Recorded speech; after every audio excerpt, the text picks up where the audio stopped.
오늘은 전도서 1장의 말씀을 가지고 사업의 한계 속에서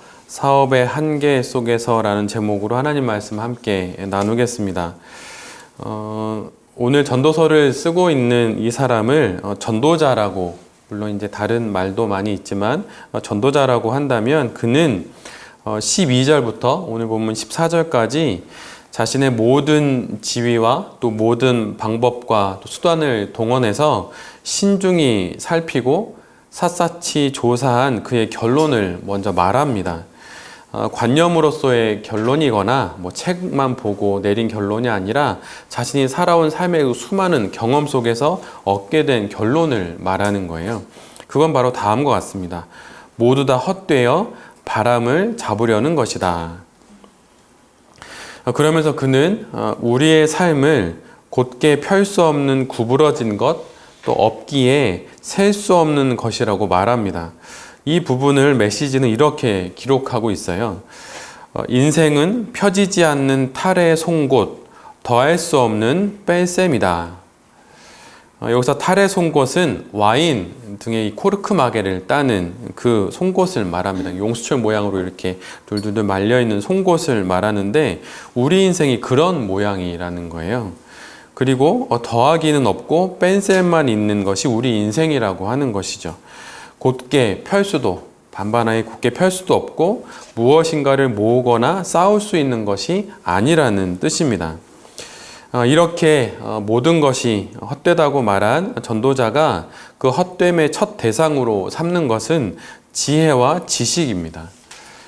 그런데 정보가 돈이 되고 지식이 능력이 되고 지혜가 새로운 사업의 아이템이 되고 또 사업의 난관을 타개할 방편이 되는 것이 우리 눈에 뻔히 보이는 이 시대를 사는 우리들에게 있어서 이 말은 좀 부적절하게 들려요.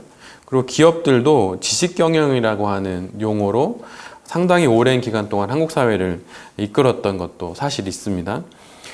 특히 한국 사회만큼 배움과 또 교육의 열기가 뜨거운 이 사회에서 그리고 그 지식과 지혜를 더 얻기 위해서 돈을 쓰고 또 멘토를 찾아 나서는 이 사회에서 지혜와 지식이 없다고, 또 그것이 헛되다고 말하는 것이 사실 가슴에 잘 와닿지가 않습니다. 워런 버핏하고 식사 한번 하는 것도 수억을 줘야 하잖아요. 매일마다 경매에 나오는 그 만남이. 근데 왜 그를 만나려고 하는 것일까요? 그를 통해서 지식과 또 지혜를 얻기 위한 것이죠. 근데 그것을 보더라도 이것이 굳이 한국 사회뿐만 아니라 온 인류에게 지혜와 지식이 얼마나 유용한지를 단박에 알 수 있는 한 예가 될 것 같습니다. 근데 전도자는 그것이 가장 먼저 헛되다고 말하는 거예요. 달리 말하면 그런 지혜와 지식이 탈의 송곳 같은 인생을 피게 할 수 없다는 것이죠. 지혜와 지식으로 삶의 헛됨을 극복할 수 없다는 것입니다. 우리는 찬란한 과학의 시대를 살고 있습니다. 과학을 통해 우리는 이전에 알지 못했던 미지의 세계를 경험하고 또 보게 돼요. 블랙홀의 모습까지 얼마 전에 봤잖아요. 그리고 우주를 알게 되고 또 유전자의 구조도 알게 됩니다. 정말 그 크기를 알 수 없는 우주에 대해서 점점 더 알아가고 그 세미함을 알 수 없는 그 유전자의 그 가장 마지막 구조까지도 읽어내죠. 심지어 유전자 지도까지 만들어내는 시대입니다. 정말 놀라운 일입니다. 그런데 바로 그 지점, 이전에 몰랐던 새로운 지혜와 지식을 얻게 된 바로 그 지점에서 실은 우리는 더 넓은 미지의 세계를 만납니다. 그 세계를 설명할 수 없는 그 막다른 길을 우리 만나게 되죠. 그래서 궁극적인 실제는 파악할 수 없고 단계를 넘어설 때마다 더 방대한 지평이 펼쳐집니다. 그래서 지식의 한계는 더 멀어지죠. 지식의 끝에 도달한 것 같은데 더 멀어져만 갑니다. 그래서 오늘 시인이 말한 것처럼, 오늘 전도자가 말한 것처럼 바람을 잡으려는 것과 같다라는 표현이 맞는 것 같다는 생각이 듭니다. 또 사업과 경영, 그리고 새로운 사업 아이템에 대한 지혜와 지식으로 시작한 일이 한 명의 악인으로 인해 망쳐지는 것을 경험하게 됩니다. 아마 그런 경험은 사업을 하시면서 있었을 거예요. 선한 의도로 기도하면서 준비했던 사업이 뜻하지 않은 한 사람 때문에 망가지거나 아니면 사기를 당하거나 그런 경험을 하게 되는 것이죠. 그리고 지혜로운 신앙인의 연대, 그 모임이 한 명의 악인을 막지 못하는 것도 경험하게 됩니다.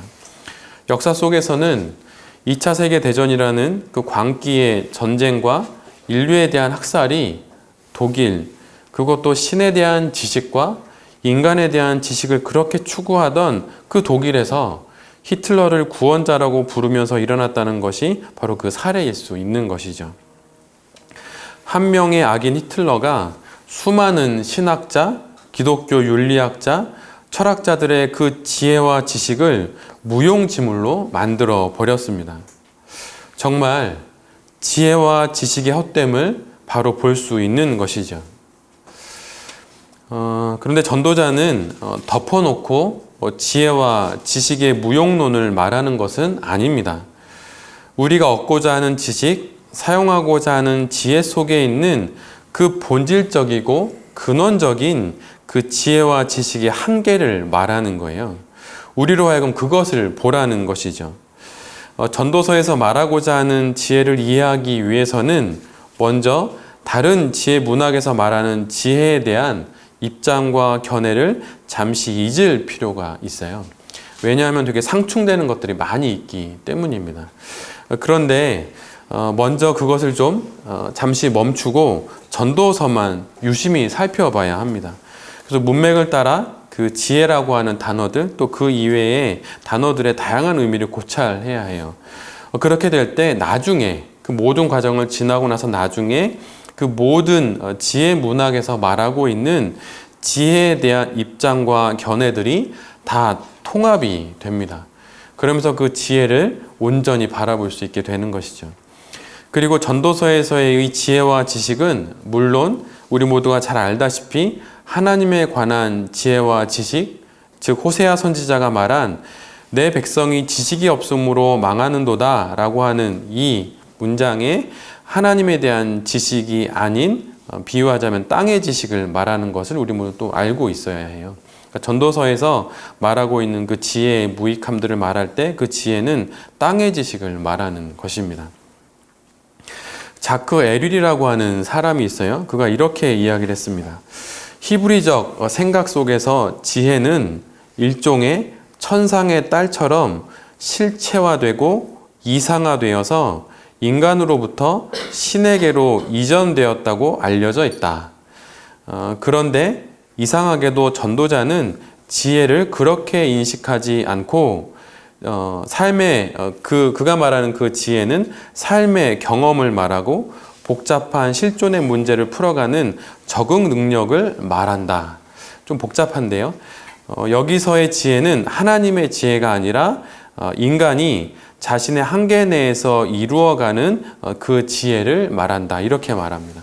좀 이렇게 저희들보다 생각이 깊은 사람의 이야기라 좀 복잡하긴 한데 이 사람이 말하는 그 전도서의 그 지혜는 한마디로 딱 정리하면 하나님의 지혜가 아니고 인간이 자신의 한계 내에서 뭔가를 계속 이뤄나가려고 하는 그 지혜라고 하는 거예요.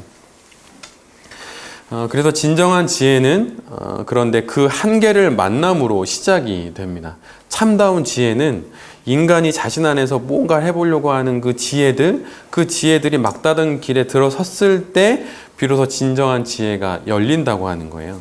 그러니까 땅의 지혜와 지식이 그 한계에 부딪혀서 하늘의 지식을 바라보게 된다고 하는 것이죠. 땅만 보고 달렸던 그 길이 막다른 골목에 이르렀을 때 비로소 고개를 들고 하늘을 쳐다보듯이 말입니다. 더 이상 갈 길이 없을 때 비로소 고개를 들게 되는 것이죠. 그러기에 그 한계까지 가봐야 한다고 전도서는 말하고 있는 거예요. 지혜와 지식이 헛되니까 덮어놓고 그냥 이제는 추구하면 안 된다 이렇게 말하는 게 아니라 그 한계까지 한번 가봐라. 그럴 때 비로소 너가 참다운 지혜를 만나게 될 것이다 라고 말하고 있는 거예요. 그래서 지혜의 무용론을 이야기하는 것이 아닙니다. 이게 참 아이러니죠. 전도서를 읽고 지식의 무익함과 또 지혜의 무용론을 말하는 것으로만 이해하고 쉽게 결론에 다다르는 것은 옳지 않습니다. 이것은 마치 욥기 1장과 2장을 읽고 중간을 건너뛰고 욥기 42장에 이르러서 욥은 고통을 통해서 2배의 축복을 얻었다라고 말하는 것과 똑같은 거예요. 욥기의 진수는 3장부터 언제 끝날지 모르는 그 고통을 지나는 욥의 그 삶 속에 있습니다. 더 많은 그 가운데 내용 속에 있는 것이죠. 이와 마찬가지로 전도서를 읽으며 너무 쉽게, 너무 빠르게 결론에 이르러서는 안 됩니다. 전도서 12장까지 가기 위해서는 모든 한계를 지나야 하는 것이죠. 그래서 신앙은 모든 것을 뛰어넘는 초월하는 것이 아니라 모든 과정을 온몸으로 기어서 지나는 포복하듯 포월하는 거예요. 포복하며 담을 넘어가는 것이죠. 그래서 전도서 1장 1절과 2절만 읽고 건너뛰어서 전도서의 최종 결론인 12장 13절에 이룰 수는 없는 것입니다. 왜냐하면 그렇게 쉽게 다다른 결론은 잘못된 과정적인 추론들을 갖게 하기 때문이에요. 너무 쉽게 얻게 된 돈은 우리가 쉽게 쓰게 되잖아요. 유산 받은 거 금방 쓰고 복권 당첨된 돈 금방 쓰게 되는 것이죠. 그래서 쉽게 이 전도서의 결론에 다다르면 이 과정에 대한 오해가 생겨요. 즉 모든 것은 헛되니 세상은 모르겠다라고 하고 성경 속으로만 들어가는 것이죠. 하나님이 모든 걸 하시니 나는 아무 일도 하지 않아도 된다고 하는 격입니다. 이것은 하나님이 일하는 방식을 왜곡하는 것이죠. 하나님이 모든 것을 다 한다는 말, 이것은 하나님께서 인간을 선택해서 모든 일이 성취되게 한다는 뜻이에요. 하나님이 모든 것을 다 하십니다. 이 말은 하나님께서 인간을 선택해서 모든 일이 성취되게 한다는 그 뜻입니다. 무익한 종입니다라고 말하는 본문이 있고 또 그런 이야기를 듣습니다. 그런데 무익한 종입니다라고 말할 수 있는 사람은 유익한 종이 되기 위한 삶을 정말 열심히 살아내는, 그래서 결국 전능하신 그분 앞에서 자신이 생각한 유익함의 그 한계를 느낀 후에야 할 수 있는 말이에요. 그런 걸 하지 않고 무익한 종입니다라고 말하는 건 그냥 무익한 종인 거죠. 그러나 전능하신 신 앞에서 자신이 생각한 유익한 것을 다 하고 나서 그 다음에 비로소 할 수 있게 되는 것이 나는 무익한 종입니다라고 말하는 것이죠. 그러기에 지혜의 헛됨을 이야기할 수 있는 사람은 그 지혜의 길을 하나님과 온전히 걸어가 본 사람만이 할 수 있는 최후의 말입니다. 전도서가 전도자의 인생의 끝자락에서 쓰여졌듯이 말이죠. 가장 인생의 모든 끝까지 가본 사람이 지금 이 전도서를 쓰고 있는 거예요. 과정을 다 지나본 사람이 끝에서 돌아보고 이 이야기를 하는 것입니다. 그런데 사실 우리 기독교 안에는 이런 분위기의 이야기들이 되게 많이 있어요. 가장 그 대표적인 게 예정론이에요. 예정론은 우리는 보통 나의 구원이 예정되어 있다 이렇게 생각하고 이제 그렇게 오해를 하죠. 그런데 예정론은 지금 현재에서 미래를 바라보고 내게 구원이 예정되어 있는지 아닌지를 생각하라고 주신 것이 아닙니다. 지금까지 여기에 이르게 된 나의 삶을 현재 시점에서 거꾸로 뒤돌아보니 여기까지 하나님께서 나를 이끄셨고, 그러니 나의 미래의 구원도 그런 하나님의 손에 달려있다라고 고백하는 것이 예정론이에요. 그런데 일반적으로 예정론을 우리가 이렇게 오해를 하는 거죠. 그래서 예정론에 대한 가장 바른 이해는 현재에서 미래로 바라보는 것이 아니라 현재에서 과거를 거쳐서 미래를 바라보는 것이 예정론에 대한 바른 이해입니다. 도대체 나 같은 사람이 어떻게 해서 구원을 받을 수 있는 것이지? 믿음으로 받는데 이 믿음은 도대체 내게 어떻게 온 것인지 이런 질문을 하게 되는 것이죠. 그때 이 모든 것이 하나님의 주권 안에서 이루어진 이름을 깨닫게 됩니다. 달리 말하면 하나님의 예정 안에서 있었던 이름을 알게 되는 것이죠. 그리고 바로 여기에서 비로소 나의 구원의 미래의 방향으로 영혼의 시선이 돌려지는 거예요. 말도 안 되는 나 같은 사람을 목회자로 부르시고 나 같은 죄인을 이 과거에서 구원하셔서 현재의 구원에 이르게 하신 그 하나님께서 나의 미래에도 구원을 이루실 것을 믿는 것, 바로 그런 믿음을 가지라고 예정론을 준 것이죠. 뒤돌아보니 믿게 되고 뒤돌아보니 알게 되는 것입니다. 오늘 전도자도 바로 그런 상황인 것이죠. 모든 지혜를 찾아보고 모든 지혜를 지나보고 이제는 더 이상 살아갈 인생도 없는 그에게 그때에 이르러서 이렇게 말하는 것입니다. 지혜와 지식은 헛되다. 우리는 사업을 하면서 사업의 문제들을 타개하고 또 사업의 난관들을 넘어갈 지혜와 지식을 찾게 됩니다. 정말 열심히 찾고 또 찾아야만 합니다.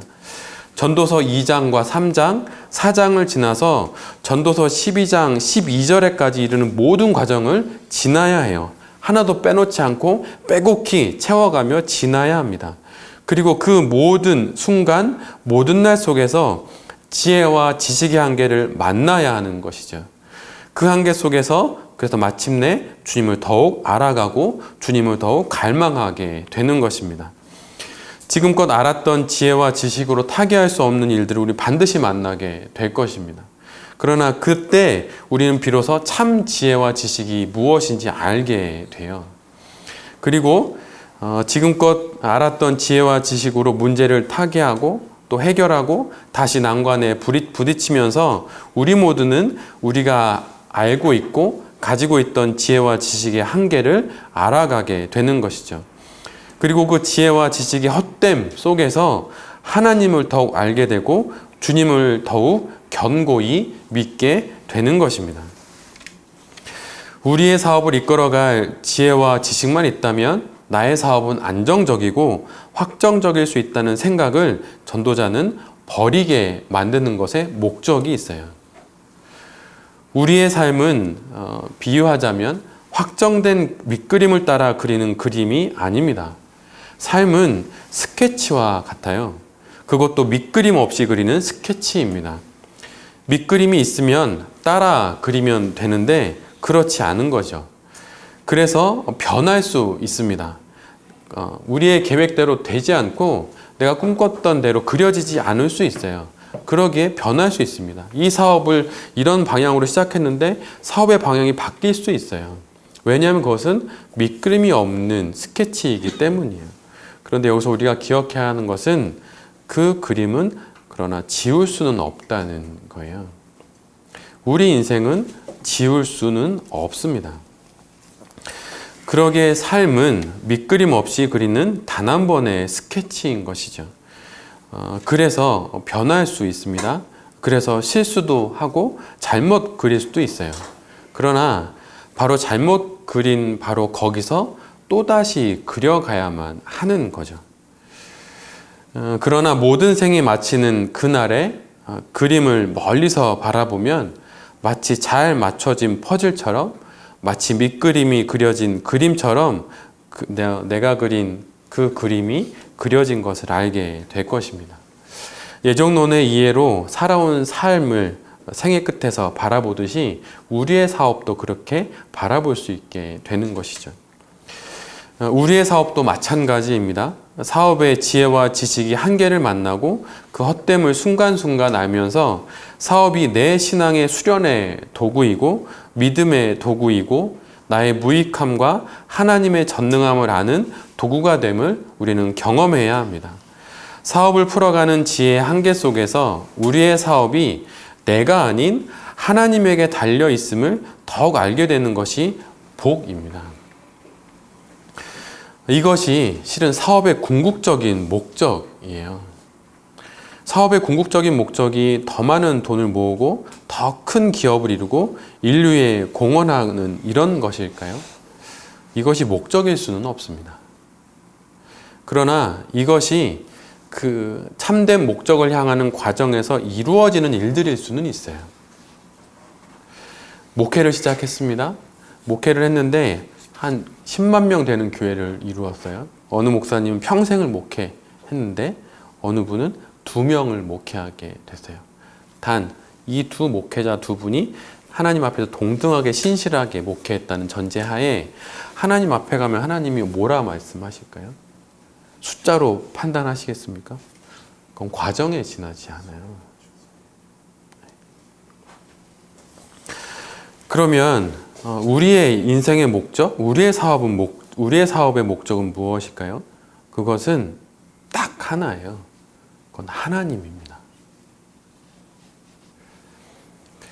내 인생의 목적, 하나님이라는 책도 있는데요. 우리 인생의 목적은 하나님이고, 내 사업의 목적은 하나님이고, 내 목회의 목적은 하나님인 것이죠. 이 목적에 이르는 과정을 전도서는 함께 걷자고 제안하는 거예요. 욥기도, 잠언도, 아가서도, 시편도 모두 이 과정 속에서 읽어야 하는 책들입니다. 결승점에 도착하여서 한가롭게 읽는 책이 아니에요. 과정의 복잡함 속에서 투쟁하듯 싸우듯 읽어내려가는 책들이 바로 이것입니다. 출애굽의 여정에서 읽는 책인 거죠. 아직 도착하지 않은 가나안을 향하면서 출애굽 여정에서 읽는 거예요. 그래서 출애굽 여정을 기억하는 초막절, 그 초막절에 이 전도서를 읽는다고 하는 것은 매우 큰 의미가 있습니다.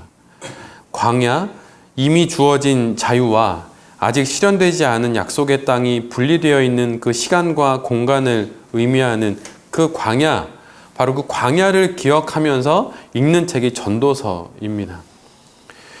구원받아 출애굽한 우리가 아직 다다르지 않은 천국을 향해 가는 과정에서 사업을 하며 읽어야 하는 책이 바로 전도서, 바로 이 말씀인 것이죠. 이번 한 주도 우리는 여러 일들 속에서 사업의 한계를 만나고 그 한계를 지혜로 넘어서고 또한 지혜의 한계를 만나며 광야 속에서 여러 사업을 하게 될 것입니다. 우리의 사업이 누구에게 달려있고 무엇으로 이 사업을 해야 하는지 우린 또한 그 사업 속에서 알게 될 것입니다. 그리고 결국 이 사업의 목적이 무엇인지 더욱 알게 되는 놀라운 은혜가 우리 모두에게 있게 될 것입니다. 이 한 주도 베레베 모든 가족들이 지혜와 지식의 한계 속에서 나의 사업의 목적이 무엇이고 내가 쫓아야 하는 참다운 지혜가 무엇인지 발견하는 그 귀한 은혜가 모든 베레베 가족들에게 있게 되기를 기도드립니다. 아멘. 이 시간 주신 말씀을 기억하며 함께 기도하도록 하겠습니다. 사업을 할 때 지혜가 필요하고 지식이 필요합니다. 그것을 찾아야 합니다. 그것이 사업가로서의 마땅한 일일 수도 있겠죠. 그러나 그 모든 지혜와 지식을 찾아가는 과정들 속에서 한계를 만나며 우리가 진정 찾아야 하는 참다운 지혜, 그리고 내가 경영하고 있는 이 사업의 궁극적인 목적이 무엇인지 더욱더 알아갈 수 있는 그 은총이 우리 모두에게 있기를 빕니다. 주님, 사업을 풀어갈 지혜와 지식이 필요합니다. 사업의 난관을 헤쳐갈 지혜와 지식이 필요합니다. 그런데 그 모든 지혜와 지식의 헛됨을 말씀하심은 무엇이십니까?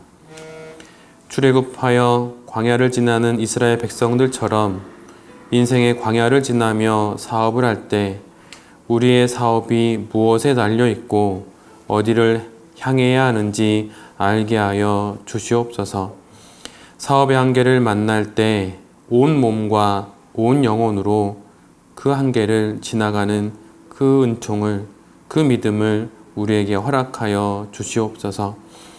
고난의 모든 순간을 당신의 온 몸으로 기어서 넘으셨던 예수 그리스도처럼 사업의 한계들을 초월하며 살아가는 것이 아니라 사업의 한계들의 모든 순간, 모든 날들을 나의 온몸과 영혼으로 기어감으로 마침내 그 끝에서 예수 그리스도를 만날 수 있는 그 은총이 우리 모두에게 있게 하여 주시옵소서. 주님, 이번 한 주도 주님의 은총과 주님의 자비로 또 살아갈 수 있기를 간절히 소원합니다. 모든 만남 가운데 또 모든 순간 가운데 주님 임마누엘로 함께 하시고 에베네셀로 도와주시옵소서. 주님께 모든 거 의탁하옵고 예수 그리스도의 이름으로 기도드립니다. 아멘.